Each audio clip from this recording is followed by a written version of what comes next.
Welcome to blue pen blue marker. दोस्तों आपका हम स्वागत करते हैं अपने channel blue pen blue marker में। हम लोग पोएट्स के बारे में पढ़ रहे थे, पोएम्स कर रहे थे क्लास 12th का। हम लोग पहला पोएम तो कर चुके थे, दूसरे पोएम की तरफ हम लोग बढ़ रहे हैं जो कि है सॉन्ग ऑफ माई सेल्फ। नाम से बिल्कुल कह रहे हैं सॉन्ग ऑफ माई सेल्फ, गाना गीत। माई सेल्फ बने स्वयं के बारे में, स्वयं का गाना, स्वयं के विषय में गाना, और लिखा है वाल्ट विटमैन ने। तो चलिए हम लोग बात करते हैं कि आखिर ये वाल्ट विटमैन इसमें कहना क्या चाहते हैं। वाल्ट विटमैन एक नेचुरल पोएट हैं। ये नेचर को बयां करते हैं, ये प्रकृति के बारे में कहते हैं कि इसको छेड़छाड़ करना नहीं चाहिए। अगर इसको विदाउट चेक, विदाउट छेड़छाड़ के इसको रखा जाए तो ये ऐसे ही अच्छा रहेगा। अगर हम इसको छेड़छाड़ करेंगे, काटेंगे पीटेंगे, इसके पैर काट लेंगे, इसको बर्बाद करेंगे, तो फिर ये नेचर भी हमको बर्बाद करने में से पीछे नहीं रहेगा। सबसे पहली बात तो ये है कि ये जो वाल्ट विटमैन है अमेरिकन इंडिविजुअलिज्म को, अमेरिकन व्यक्तिवाद को अच्छी तरह से बयां करते हैं। वो कहते हैं कि जो मैं स्वयं का खुद अकेले अकेले में अपना गुनगुनाते रहता हूँ, गाना गाता हूँ। वो इस कॉन्सेप्ट ऑफ लाइफ को बयां करते हैं, कहते हैं कि मैं जो सोच रहा हूँ, मैं जो समझ रहा हूँ, मेरी जो समझ है, मेरा जो कॉन्सेप्ट है, तो मुझे लगता है कि हर व्यक्ति का कॉन्सेप्ट, हर इंसान वैसा ही सोचता है, क्योंकि हर इंसान के जिस्म में, उसके शरीर में बहने वाला जो ब्लड है, ब्लड के कण हैं, रक्त के जो कण हैं, सब कुछ हूबहू एक जैसे हैं। किसी भी इंसान का किसी इंसान से अलग नहीं है। और पोएट कहते हैं वाल्ट विटमैन, लाइफ के इसी कॉन्सेप्ट को कहते कहते वो आगे जाते हैं और आगे कहते हैं। वो जब छोटे छोटे घास को देखते हैं जो बिल्कुल नुकीले नुकीले होते हैं, उसको देख कर के वो कहते हैं कि बिल्कुल इसी तरह से जो ज़िंदगी है दो तरह के तीरों से होकर चलती है। दो किनारे उनके हैं, एक गम का और एक दुख का और एक सुख का।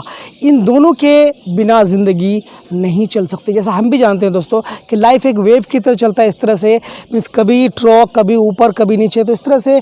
तो ये कहने का मतलब ये है कि लाइफ दो तरह के किनारे से होकर चलती है, कभी सुख और कभी दुख। आगे चलकर वो ये कहते हैं कि वो अब 37 साल के हैं और बिल्कुल फिट हैं, एकदम खुश हैं अपनी ज़िंदगी से, और वो जब तक उनकी मौत नहीं आती है तब तक वो इसी तरह से खुश रहना चाहते हैं, फिट रहना चाहते हैं, स्वस्थ रहना चाहते हैं और हेल्दी रहना चाहते हैं। देखा जाए तो ये जो वाल्ट विटमैन हैं थोड़े रिलीजियस माइंडेड भी हैं, थोड़े धार्मिक भी हैं, लेकिन वो कहते हैं कि सबसे सर्वोपरि जो है वो ह्यूमैनिटी है, इंसानियत है, मानवता है।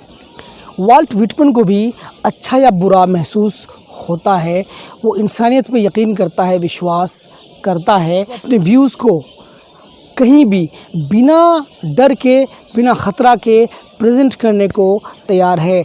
अगर वो नेचर की बात आए, फिर वो नेचर के बारे में कहते हैं कि इसको विदाउट चेक, मतलब हम इसको डिस्टर्ब ना करें।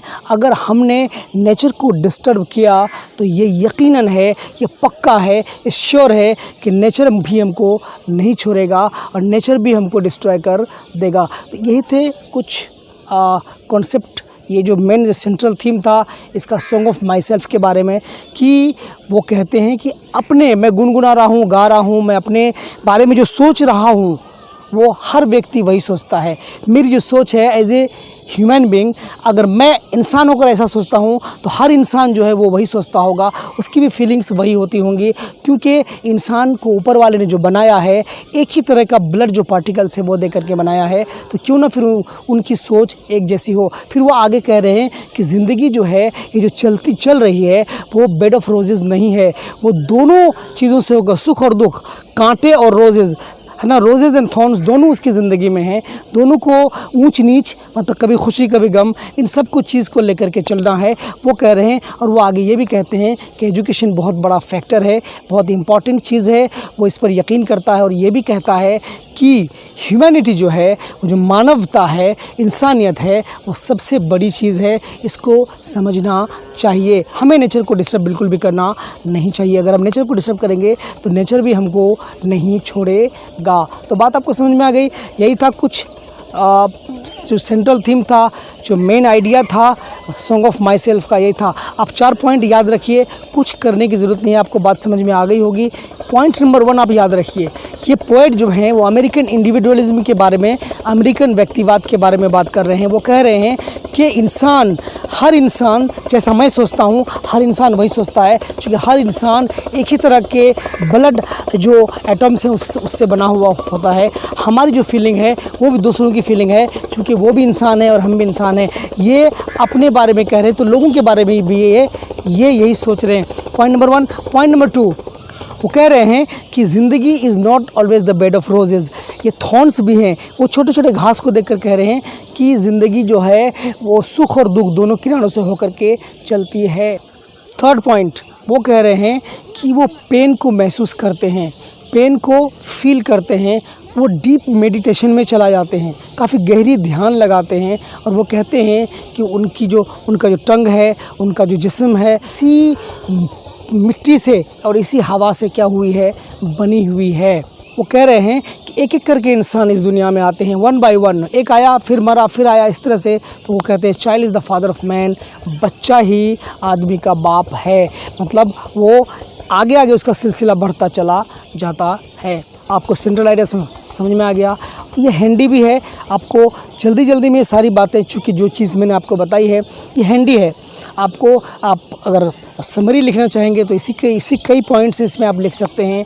चलिए, आपको कैसा लगा समरी, वर्बल समरी, हमें कमेंट करके ज़रूर बताइएगा। हम जल्दी ही अगला जो पोएम है उसको लेकर के आएंगे और फिर हर एक चैप्टर का हम आपको वर्बल समरी बता देंगे।